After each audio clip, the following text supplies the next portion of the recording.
నమస్తే welcome back to max TV నేను మీ శ్రావ్య present మనతో పాటు ఉన్నారు ఎక్యుపెంచర్ హీలర్ జనార్దన్ గారు మరి సార్ తో మాట్లాడదాం నమస్తే సార్ నమస్తే అమ్మా సార్ బిఫోర్ వీడియోలో మనము అలోపతికి అక్యుపెంచర్ ట్రీట్మెంట్ కి డిఫరెన్స్ ఏంటి అన్నది తెలుసుకున్నాం సో నాకు వచ్చే డౌట్ ఏంటంటే సార్ మనకి అక్యుపెంచర్ ట్రీట్మెంట్ వితౌట్ మెడిసిన్స్ తో మనకు చేస్తారు అంటే ఓన్లీ ఒక సింగిల్ నీడిల్ తో మన బాడీలో ఉన్న ఏదైతే ఆ డిసీజ్ ఉంటుందో అది రూట్ కాజ్ నుంచి మొత్తంకి తగ్గిపోతుందని చెప్పారు బిఫోర్ వీడియోలో సో అసలు వితౌట్ మెడిసిన్స్ తో సింగిల్ నీడిల్ తో మన బాడీలో ఉన్న ప్రాబ్లమ్ ని ఎలా తగ్గుతుంది సార్ అసలు అక్యుపెంచర్ ట్రీట్మెంట్ అదే ఇది చాలా నమ్మశక్యంగానే విషయం ఇది చాలామంది ఇది ఒక వండర్ అంటారు లేదా మ్యాజిక్ అంటారు ఇది ఎలా మ్యాజిక్ కాదు వండర్ కాదు ఇది సైన్స్ ఇది ఏన్షియంట్ విజ్డమ్ అంటాము ప్రాచీన కాలం నుంచి ఎప్పటి నుంచో ప్రజా బాహుల్యంలో అమలులో ఉన్నటువంటి ఒక అద్భుతమైనటువంటి ఒక వైద్య విధానం ఓకే సో ఇక్కడ ఏంటంటే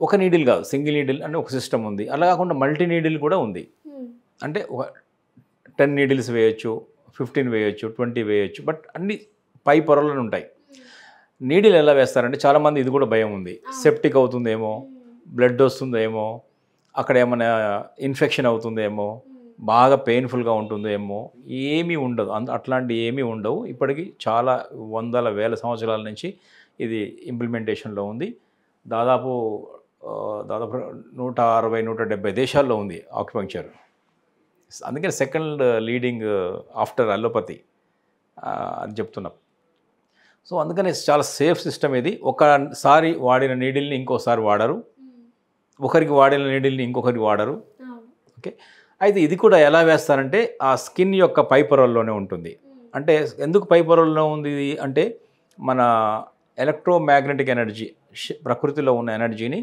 మన శరీరంలో ఉన్నటువంటి బయోమాగ్నెటిక్ ఎనర్జీకి అనుసంధానం చేయడానికి ఈ ఆక్యుపంక్చర్ పాయింట్స్ వాడతారు ఫర్ ఎగ్జాంపుల్ ఇప్పుడు మీకు ఒక ఆక్యుపంక్చర్ మోడల్ చూపిస్తానమ్మా ఇది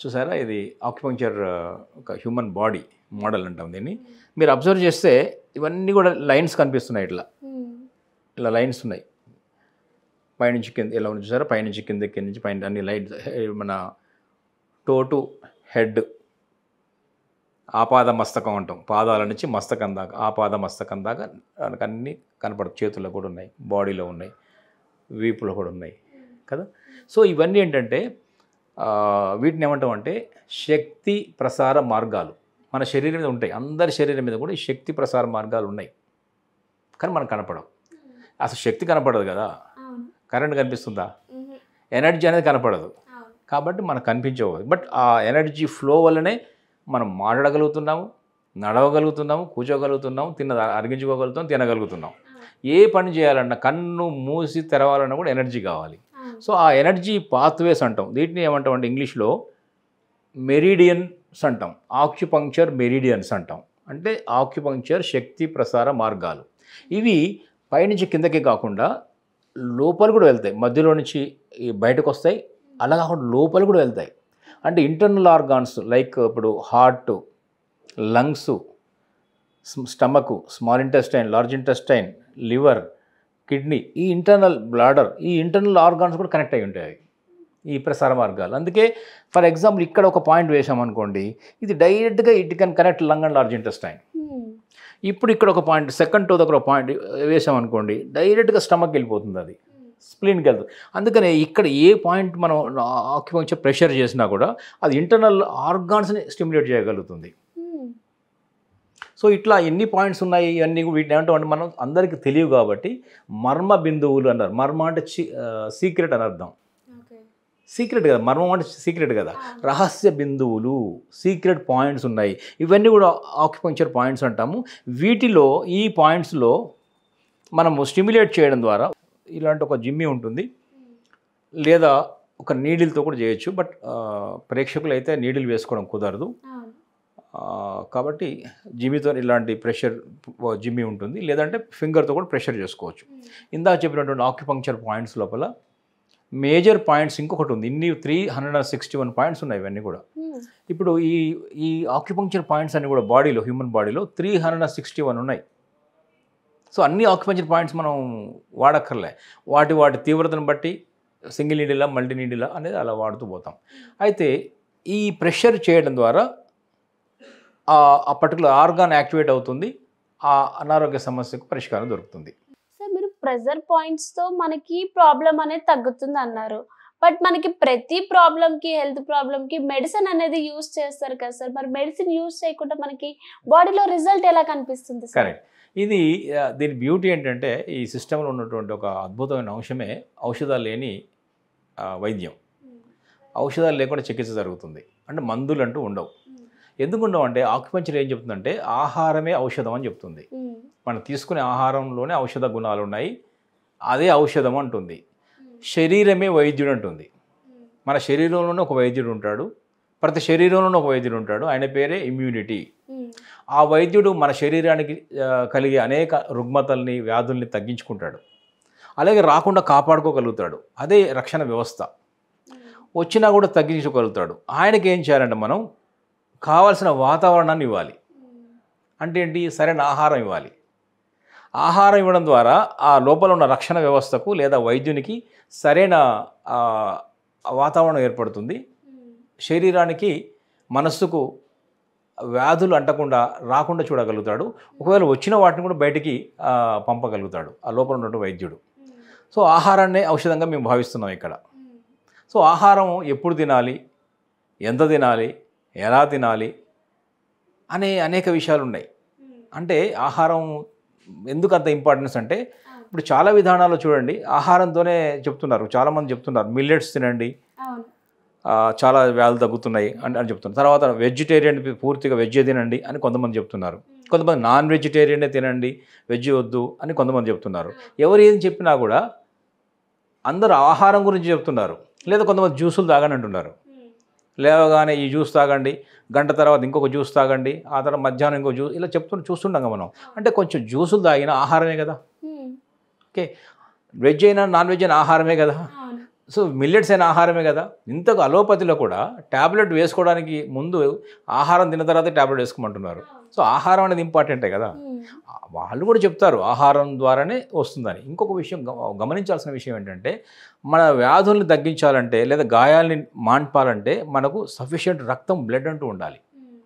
ఇక్కడ ఒక గాయం తగ్గాలంటే అక్కడ రక్తం రావాలి, అక్కడ డెడ్ సెల్స్ని తీసేయాలి, కొత్త సెల్స్ని ఇంప్రూవ్ చేయాలి, లేదా ఉన్న సెల్స్ని టోనిఫై చేయాలి, ఇంప్రూవ్ చేయాలి. అప్పుడు ఆ వ్యాధి తగ్గుతుంది, ఇంటర్నల్ కానీ బయట కానీ. సో అంటే ఏమన్నట్టు మనం ముఖ్యంగా ఒక ప్రసరణ వ్యవస్థ, రక్తం అనేది చాలా చాలా ఇంపార్టెంట్. అయితే ఒక 10,000 రూపాయల ఇంజెక్షన్ ఇచ్చినా కూడా ఒక రక్తం చుక్క తయారు కాకపోవచ్చు, కానీ ఇంత అన్నం ముద్ద తింటే ఆ రక్తం వస్తుంది. సో ఆహారం నుంచి రక్తం వస్తుంది, ఆ రక్తం నుంచి వ్యాధులు తగ్గుతున్నాయి కదా. సో అందుకని మేమేం చెప్తున్నాం అంటే ఆహారమే ఇంపార్టెంట్ అంటున్నాం. ఔషధాలు ఇంపార్టెంట్ అయితే మనం ఈ రక్తదానాలు ఎందుకు? ఇంజక్షన్ ద్వారా రక్తం తెచ్చుకునే వాళ్ళం కదా. ఆహారం ద్వారా అది కూడా ఏం చెప్తారు, మనకు బ్లడ్ ఎనేమియా ఉందనుకోండి అమ్మా, ఏం చెప్తారంటే ఆహారం డైజెస్ట్ అయ్యేలాగా, ఆకలి అయ్యేలాగా ఇస్తారు మందులు. అంటే మళ్ళీ ఆహారం ద్వారానే రక్తం రావాలి, రక్తం వచ్చినప్పుడే మళ్ళీ మన సమస్యలు పరిష్కారం అవుతాయి. సో అందుకని అదే మా ఈ విధానంలో కూడా ఉన్నటువంటి మూల సూత్రం ఏంటంటే శరీరమే వైద్యుడు, ఆహారమే ఔషధం. అందుకే ప్రత్యేకంగా మందులు ఏమి ఉండవు. కానీ కాకుంటే ఎప్పుడు ఆహారం ఎలా తినాలి, ఎప్పుడు తినాలి, ఎంత తినాలి అనే విషయాలు మాత్రం కొంచెం డయట్ చెప్తారు. అదొకటి. రెండవది ఇంకొక సూత్రం ఎలా తగ్గుతుంది వ్యాధులు అంటే ఆక్యుపంక్చర్. ఇందా చెప్పాను, ఆ నీడిల్ అలా ప్రెషర్ చేయగానే ఆ పర్టికులర్ పాయింట్ లోపల ఈ ఆక్యుప్రెషర్ కానీ ఆక్యుపంక్చర్ కానీ చేయడం ద్వారా అది ఆ శక్తి ప్రసార మార్గాలన్నీ యాక్టివేట్ అయిపోయి ఎక్కడో ఉన్నటువంటి బ్లాక్స్ క్లియర్ అయిపోతాయి. ఆ శక్తి ప్రసార మార్గాల్లో అవరోధాలు ఏర్పడినప్పుడే వ్యాధులు వస్తాయి ఒకటి. రెండవది శరీరం లోపల వ్యాధి అంటే ఏంటంటే ఆక్యుపంక్చర్ ఏం చెప్తుందంటే ఈ మన తిన్న ఆహారాల నుంచి తాగిన లిక్విడ్లో నుంచి తీసుకుంటాం కదా, తయారయ్యే వ్యర్థాలు ఉంటాయి కదా, అది జీర్ణమైన తర్వాత సారాలు, ఎస్సెన్సు, గ్లూకోజు తయారవుతుంది, అది శరీరం తీసుకుంటుంది. వ్యర్థాలు కూడా బయటికి వెళ్ళిపోవాలిగా. శరీరంలో పేరుకుపోయినటువంటి వ్యర్థాలనే మన రోగాలు అంటున్నాం. ఇక్కడ కణుతులు వచ్చాయి, గడ్డలు వచ్చాయి, అల్సర్లు వచ్చాయి, పుండ్లు వచ్చాయి, ఏది జరిగినా కూడా లోపల ఉన్నటువంటి వ్యర్థాల పోగుబడమే వ్యాధి. ఆ వ్యర్థాలను ఎందుకు తొలగించుకోలేకపోతుంది శరీరం అంటే తనకు అంత శక్తి లేదు. ఓకే, అందువల్లనే ఎప్పుడు ఆక్యుపంక్చర్ పాయింట్ని యాక్టివేట్ చేస్తామో ఆ లంగ్ కాస్త యాక్టివేట్ అవుతుంది, ఒక ఎగ్జాంపుల్ చెప్తున్నాను. అట్లా అన్ని ఆర్గాన్స్ యాక్టివేట్ అవుతాయి. బట్ మనం ఇప్పుడు లంగుల ప్రాబ్లం ఉంది అనుకుంటున్నాం, ఆయనకు ఊపిరి ఆడట్లేదు, కఫం పేరుకుపోయింది, ఆస్మా లాగా వచ్చింది. ఓకే, అప్పుడు ఏం చేస్తాం, లంగ్ని యాక్టివేట్ చేస్తాం. లంగ్ మెరిడియన్లో పాయింట్స్ ఇవ్వడం ద్వారా లేదా సంబంధిత పాయింట్స్ ఇవ్వడం ద్వారా ప్రెషరైజ్ చేయడం ద్వారా స్టిమ్యులేట్ చేయడం ద్వారా ఏమవుతుందంటే లంగ్ ఎనర్జిటైజ్ అవుతుంది. అప్పుడు ఏం చేస్తుంది, లోపల ఉన్నటువంటి వ్యర్థాలని అది మ్యూకస్ ద్వారా కఫం ద్వారా బయట పంపించేస్తుంది, లేదా మోషన్ ద్వారా, రకరకాల మార్గాల్లో చెమట ద్వారా అట్లా బయటికి పంపించడమే. వ్యర్థాలను బయట పంపించినప్పుడు ఏమవుతుందంటే మన శరీరం తిరిగి స్వాస్థత చేకూర్చుకుంటుంది. వ్యర్థాల తొలగింపే చికిత్స. ఆ తొలగించే కార్యక్రమం శరీరం చేసుకోలేకపోతే ఈ ఆక్యుపంక్చర్ పాయింట్ అవసరం ఉంటుంది. అదొకటి. ఇక మూడోది ఏంటంటే యాక్టివిటీ కూడా ఇంపార్టెంట్. ఆక్యుపంక్చర్ పాయింట్ ఒకటి ఇంపార్టెంటు, డయట్ ఇంకొక ఇంపార్టెంటు, మూడోది యాక్టివిటీ. యాక్టివిటీ అంటే ఏంటి, కొంచెం చిన్న చిన్న యాక్టివిటీ చేయాలి. మార్నింగ్ ఎర్లీగా లేవాలి, సూర్యోదయాన్ని చూడాలి, ఎండ తీసుకోవాలి, కొంచెం వాకింగ్ ఈజ్ ద బెస్ట్ అని చెప్తాము. ఆల్ జాయింట్స్ మూవ్ చేయాలి, రెగ్యులర్గా. ఇలా చిన్న చిన్న వ్యాయామాలు, యాక్టివిటీ ఒకటి, రెండవది ఆక్యుపంక్చర్ పాయింట్, మూడవది డయట్. ఈ మూడు విషయాలను కనుక ఆక్యుపంక్చర్ ఫాలో అవుతుంది, అందువలనే ఈ మందులు లేకుండా వ్యాధిని తగ్గించగలుగుతుంది. అదే మనకి సీక్రెట్ అదే అనమాట. అంటే మన బాడీయే మనకి డాక్టర్. కరెక్ట్. సో ఫుడ్ దానికి మెడిసిన్. అంతే. ఇప్పుడు అదే నాకు చాలామంది వస్తారు మా దగ్గరికి, వచ్చి నాకు డయాబెటీస్ ఉందండి వస్తారు. కరెక్ట్, డయాబెటీస్ ఇప్పుడు చాలా పెద్ద సమస్య అయిపోయింది. మేము డయాబెటీస్ సంబంధించినటువంటి ఆ పల్స్ చూసి, నాడీ చూసి ఏ ఆర్గాన్లో కొంచెం బలహీనంగా ఉంది లేదా ఎక్సెస్గా ఉంది, ఆ ఎనర్జీ ఇంబ్యాలెన్స్ చూసి ఆ ఎనర్జీని బ్యాలెన్స్ చేస్తాం. నీడిల్ ద్వారా లేదా ప్రెషర్ ద్వారా, పంక్చర్ ద్వారా చేసినప్పుడు ఏమవుతుంది, వాళ్ళకు మెల్లమెల్లగా ఆ లక్షణాలన్నీ సన్నగిల్లడం మొదలవుతాయి. దానికి ముందు డైజెషన్ పెరుగుతుంది, బ్లడ్ సర్క్యులేషన్ పెరుగుతుంది, ఏదేదో మార్పులు వస్తాయి. మొన్నటిదాకా నిద్ర పట్టలేదండి, బాగా నిద్ర పడుతుంది, లేదా డైజెషన్ అవ్వకపోయేది మంచిగా అరుగుతుంది, ఆకలి బ్యాలెన్స్ అయిపోయింది, ఇలా చెప్తారు. కానీ డయాబెటీస్ మాత్రం ఇంకా కంట్రోల్ కాలేదని అంటారు. నేను ఇదే అంటున్నాను, శరీరంలో ఉన్నటువంటి వైద్యునికి ఏది ఇంపార్టెంట్ అనేది ఆయనకే తెలుస్తుంది. మేము చేయాల్సిన పని ఏంటి, ఆక్యుపంక్చరిస్ట్గా ఆయన వైద్యునికి ఆ ఎనర్జీ ఇవ్వడం వరకే. ఇచ్చినప్పుడు ఆయన దేని ఇంటర్నల్గా ఉన్నటువంటి అనేక సమస్యల్లో మన సమస్యనేమో డయాబెటీస్ అనుకుంటున్నాం, ఆయన లోపల ఇంక పెద్ద సమస్యలు ఉండొచ్చు. వాటిని అలా మెల్లమెల్లగా తీర్చుకుంటూ వస్తాడు ఆయన. అప్పుడు కొన్ని సిట్టింగ్స్ ద్వారా ఏమవుతుందంటే ఈ కనిపించిన సిమ్టమ్స్ అన్నీ పోతుంటాయి. అప్పుడు మెల్లమెల్లగా ఆ మెయిన్ ఉన్నటువంటి ఆ డయాబెటీస్ కానీ ఇతరతర సమస్యలు కానీ అప్పుడు పరిష్కారం అవుతుంటాయి. కానీ తగ్గుతుంది, రివర్స్ కూడా అవుతుంది. సో ఏంటంటే మనం ఈ దేనికి ఇదే డయాబెటీస్కి ఇస్తున్నానని చెప్పలేము. ఇంటర్నల్గా ఉన్నటువంటి వ్యవస్థని మనం బలోపేతం చేయడము, స్ట్రెంగ్తెన్ చేయడము, ఆ లోపల ఉన్న డాక్టర్కి సరైన ఎనర్జీ ఇవ్వడం వరకు మనం చేస్తాం. అది ఆటోమేటిక్గా శరీరం తనకు తానే రిపేర్ చేసుకోగలుగుతుంది, రిజ్యువనేట్ చేసుకోగలుగుతుంది, రికన్స్ట్రక్షన్ చేసుకోగలుగుతుంది, ప్రొటెక్షన్ చేసుకోగలుగుతుంది. ఇది శరీరానికి ఉన్నట్టు గుణం ఇది. సో అయితే మన బాడీయే మనకి డాక్టర్. సో దానికి ఫుడ్ అనేది మెడిసిన్. అంతే. సో దాంతో పాటు మనకి ఏదైనా ప్రాబ్లం ఉంటే, అంటే మన బాడీ ద్వారా మనం అది చేసుకోలేకపోతే దానికి అక్యుప్రెషర్ పాయింట్స్ కానీ ప్రెజర్ కానీ, సో వీటి వల్ల మనం అది నయం చేసుకోవచ్చు. కరెక్ట్ అమ్మా. ఎలా అంటే ఫర్ ఎగ్జాంపుల్ మనం రాత్రి పడుకున్న తర్వాత అప్పుడు రిపేర్ చేసుకుంటూ ఉంటుంది బాడీ. అందుకే రాత్రిపూట ఖచ్చితంగా నిద్రపోవాలని చెప్తున్నాం. 10:30 నుంచి 5:30 దాకా నిద్రపోవాలని చెప్తున్నాం మనం. ఆ బాడీ రిపేర్ డే అంతా జరిగినట్టు అనేక చిన్న చిన్న సమస్యలు, బ్యాక్టీరియా వచ్చి ఉండొచ్చు, వైరస్ వచ్చి ఉండొచ్చు, లేదా ఎక్స్టర్నల్ ప్యాథోజన్స్ వచ్చి ఉండొచ్చు, అనేక ఫుడ్లో ఏదో మలినాలు వచ్చి ఉండొచ్చు, అవన్నీ ఉంటాయి. వాటన్నిటిని బాడీ ఏం చేస్తుంది, మన దగ్గర రానివ్వదు.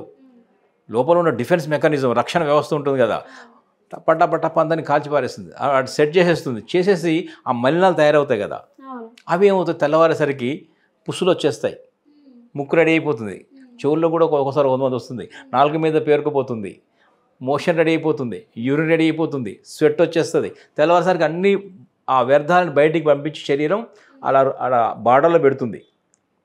అప్పుడు మనం మార్నింగ్ లేవగానే వాటన్నిటిని మళ్ళీ ఫ్రెష్గా క్లీనప్ చేసుకుంటాం మనం. సో ఇవన్నీ మనం చేయడంలే, మన స్వెట్ బయటకు వచ్చేలా చేసామా, మోషన్ మనం రమ్మని చెప్పామా, అది లోపల ఉన్న వ్యర్థాలను బయట పంపించే ప్రక్రియ శరీరమే చేసుకుంటుంది. అంత శక్తి దానికి ఉంది. ఆ శక్తి లోపించినప్పుడు వచ్చేదే వ్యాధి. అప్పుడు మాత్రమే ఆక్యుపంక్చర్ కానీ, డయటరీ రిస్ట్రిక్షన్స్ కానీ, ఆ తర్వాత చిన్న చిన్న ఫిజికల్ యాక్టివిటీ కానీ అవసరం అవుతాయి. సో మొత్తం మీదకి మనకి వితౌట్ మెడిసిన్ ఆక్యుపంచర్ నీడిల్ ద్వారా మనము హెల్త్ ప్రాబ్లమ్ ని క్యూర్ చేసుకోవచ్చు అంటారు. ఖచ్చితంగా. ఎగ్జాక్ట్లీ సార్, చాలా బాగా చెప్పారు. Thank you sir. నమస్తే అమ్మా, థ్యాంక్ యూ.